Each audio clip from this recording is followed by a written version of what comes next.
Acredito que, se formos contar quantas fotos são tiradas por ano, o resultado chegaria no mínimo na casa dos bilhões.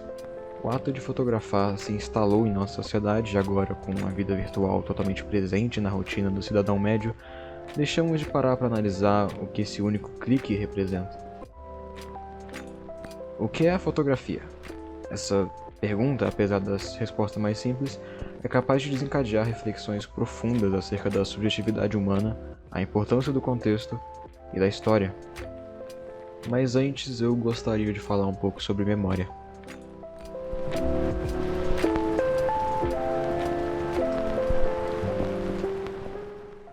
No nível mais básico, podemos entender a memória como o armazenamento do tempo e de informações que conseguimos alcançar a qualquer momento.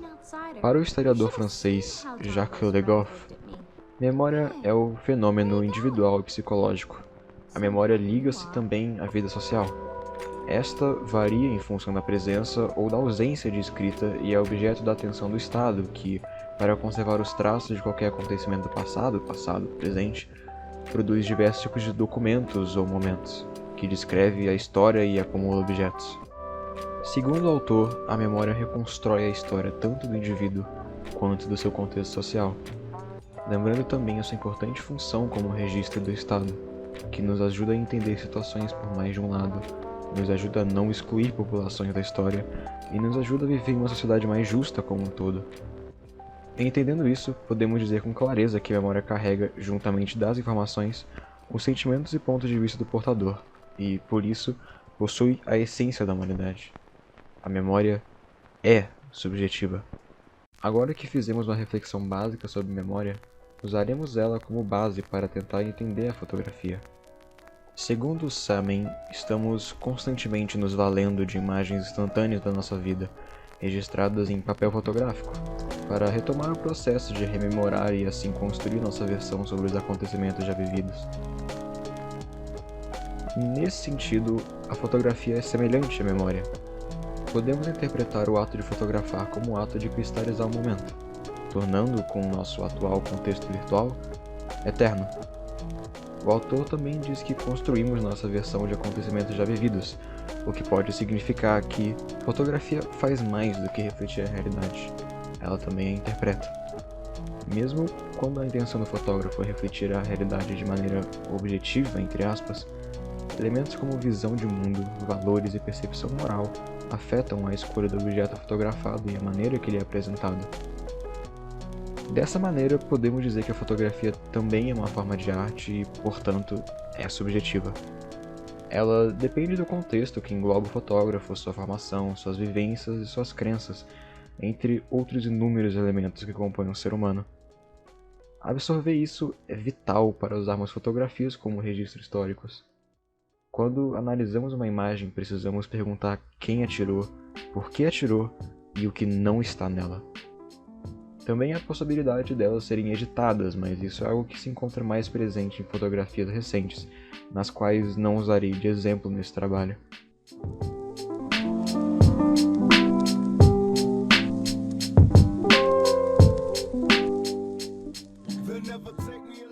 O ano era 1893.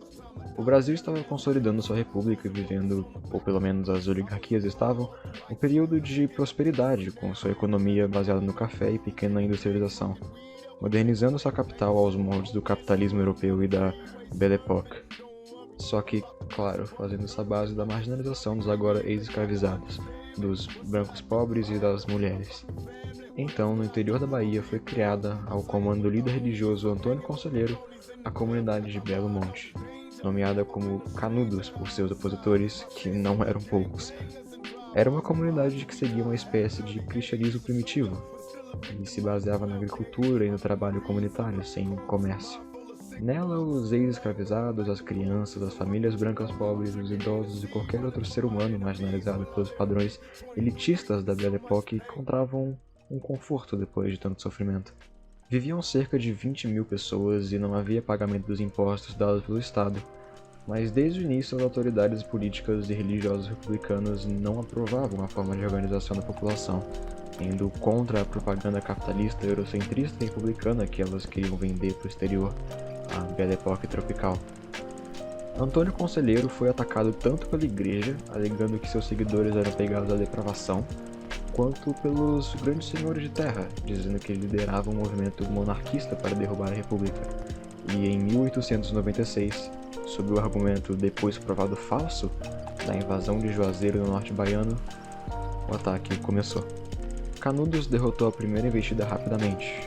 Apesar da grande diferença bélica, o povoado tinha a Caatinga como vantagem. O exército não conhecia o terreno e, com a ajuda das conselheiras, a comunidade conseguiu sobreviver a 3 expedições. Somente na quarta e última investida, na qual o exército contou com metralhadores e canhões, a parte da população apta para o combate foi massacrada, restando apenas idosos, crianças e mulheres. O genocídio terminou com Canudos queimada e aproximadamente 25.000 mortes, sendo delas 5.000 militares e 20.000 habitantes.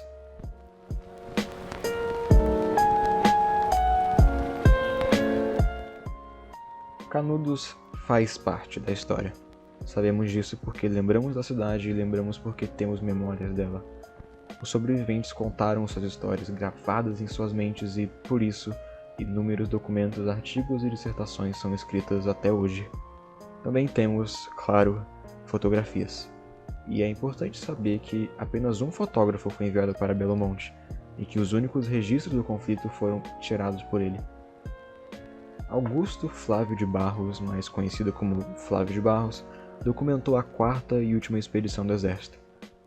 Pouco se sabe sobre ele e sua biografia, mas é de conhecimento que na última década do século XIX, ele possuiu um estúdio de retratos na cidade de Salvador. Com essas informações podemos interpretar a posição que lhe foi dada na expedição. Enviado pelo exército, suas fotografias possuem uma vertente parcial republicana e militar, mesmo que o autor não acreditasse em tais ideologias. Agora que sabemos que as imagens foram tiradas por Flávio de Barros com o objetivo de documentar e apresentar o conflito do ponto de vista do exército, podemos analisar cada uma delas.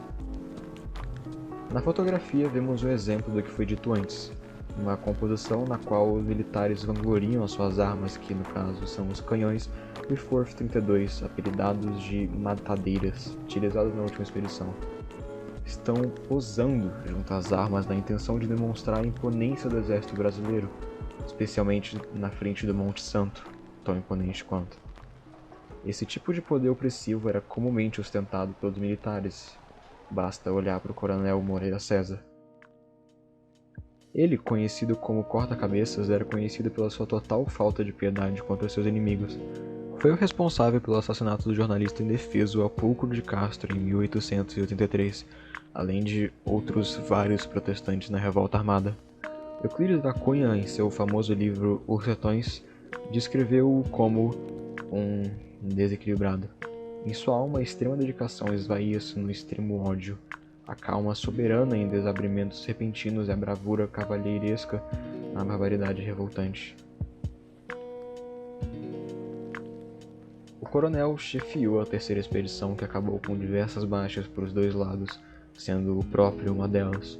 Por isso recebeu uma homenagem na revista Dom Quixote, reforçando o argumento de que esses assassinos eram vendidos e vistos pela população como heróis que estavam apenas cumprindo o seu dever, seguindo a cultura opressora e armamentista da época. Essa imagem se difere do resto.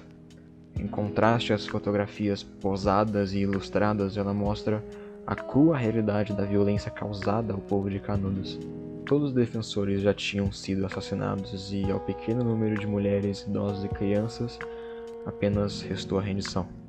Rendição essa que não foi esperada pelo exército, logo, não havia maneira de manipular essa mensagem.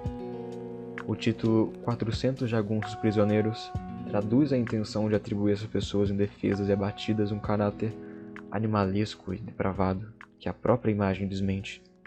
No desfecho, essas pessoas retratadas como bárbaras foram degoladas, violentadas e abusadas, trazendo mais peso ainda para esse registro histórico. A destruição de Canudos não se limitou apenas à sua população, a comunidade inteira foi devastada. Os canhões derrubaram lentamente, moradia por moradia, construção por construção, até que não sobrasse de nada além de ruínas. 2 dias depois da rendição, os militares invadiram totalmente a comunidade, matando a população restante e, dos seus aproximadamente 20 mil habitantes, pouquíssimos sobreviveram. No final, a comunidade de Belo Monte foi queimada e, assim, terminava o conflito entre dois Brasis, o Brasil da elite e o Brasil esquecido das mazelas.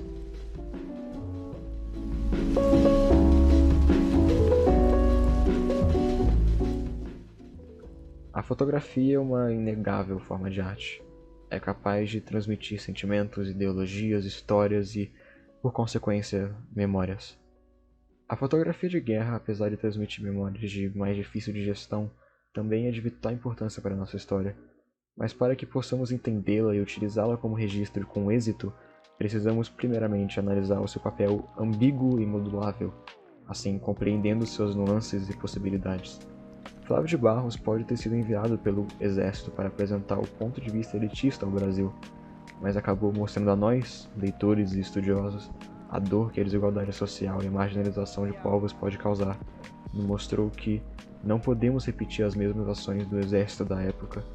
Nos mostrou que ainda precisamos melhorar muito como sociedade e, ao mesmo tempo, o quanto já melhoramos. Meu nome é Otto e esse foi meu trabalho da Semana do Conhecimento. Eu espero que você tenha, no mínimo, achado interessante e obrigado por ter ouvido até aqui. Até a próxima.